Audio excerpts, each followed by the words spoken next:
Gusto niyo ng kakaiba? Gagawa tayo ng isang dish gawa sa banana, pero kakaiba siya. Sigurado akong magugustuhan nyo. Simpol, simpol. Luto na, ha, ha. Sobrang interesting ng recipe na to. At na-discover ko to sa isang bayan sa Cebu, Dalaget Town, na sinerve nung fiesta. So, eto siya, sobra siyang masarap. Kasi, di ba yung pritong saging, pero may palaman siya na giniling sa loob. Imagine that. So, para siyang arroz ala cubana, pero parang all-in-one yung saging niya at saka yung giniling. So, meron akong ground pork. Isi-season ko siya with soy sauce. Onions. Lalagay ko siya ng onions. Minced onions. Minced garlic. Sugar. At shredded carrots. So, i-mix ko siya. I-combine ko siya hanggang medyo inabsorb na yung kanyang seasoning.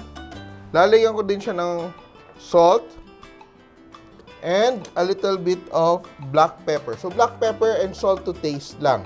So, gusto mo medyo maalat, gusto mo medyo peppery, it's really up to you to adjust the seasoning of your ground pork. Nako-combine na siya. We add 1 egg and 2 tablespoons of flour. Yan. Mix to combine. So, the key is para sigurado tayo na hindi maging buhaghag yung ating palaman sa ating tinatawag din nila tong rellenong saba kasi may palaman yung saba is to mix it properly, no? So, we put that aside. Let it rest for a while we prepare our bananas. Yan. So, meron tayong saba bananas. Dapat hindi siya masyadong hinog. Ripe siya, pero still firm. So, we peel.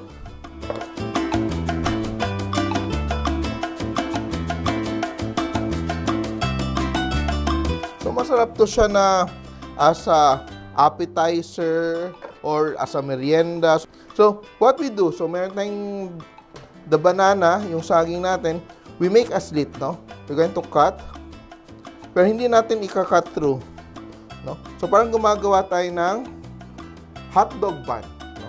And we get a spoon and we fill, no? Lalagyan natin ng palaman na giniling. So, imagine, napaka-innovative ng recipe.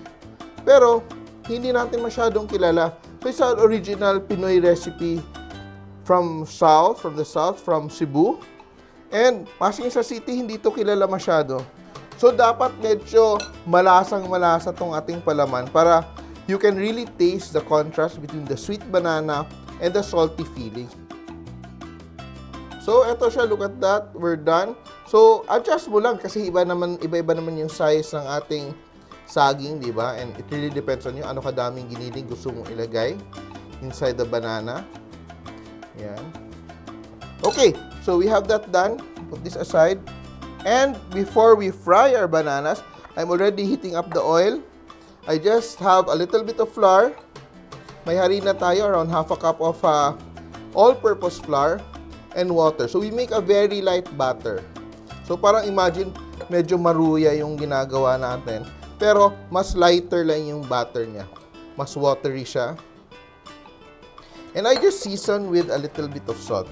So, around 1/4 of a teaspoon para may lasa din yung ating batter. And we're ready to fry. Look at that. Tingnan niyo yung consistency ng ating batter. It's very light. And also, we don't have to overmix it. Tingnan mo, kahit hindi siya smooth, hindi siya nagmamatter. So, what we do now is we just drop our bananas, bathe it in our batter. Yan, para may coating siya. Yan. And we fry. In our hot oil, we drop our bananas. Yan.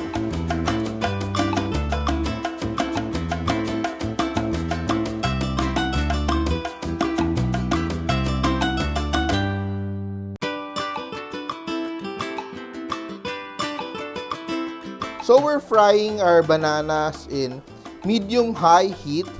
Ayaw natin maluto agad yung labas, ayaw natin matoast agad. Kasi baka mahilaw yung giniling sa loob. We're cooking it at a steady temperature for around 7 minutes. 5 to 7 minutes para sigurado tayong lutong-luto yung loob. And you will notice na medyo golden na siya at lumulutang na yung ating saging. Hindi na siya nakalubog, you see? It's already floating, meaning yung moisture galing sa ating giniling medyo nag-evaporate na and it's now lighter, that's why it's floating. So the bananas aren't overripe, kaya ganun siya, hindi siya nagingitim kasi wala pang na-develop masyadong sugar in the banana. And let's let our banana meat, yan ang tawag nila, banana meat, rest and drip for a minute para yung excess oil niya matatanggal, magdi-drip to the plate. And look at that, sobrang ganda ng itsura niya. Very golden ang ating meat. And yung saging natin firm pa rin at hindi nag-absorb ng oil, so hindi siya greasy yung banana.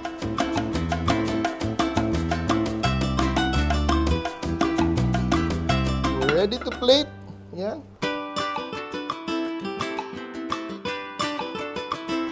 Sobrang happy ng ating merienda. Look at that. And we serve para sobrang happy. Banana-themed merienda or banana-themed ulam. We serve with banana ketchup, di ba? Pinoy na Pinoy ang dating. Sobrang sarap. Pero before that, pakita natin yung loob para from doubters to believers, I'll show you ano kaganda ng ating banana meat. So i-rest natin ng konti bago natin i-slice para hindi siya na mag-break apart. And look at that. Slice natin ha. Rest natin ng kahit 1 minute. And look at that. Wow! Happy, happy.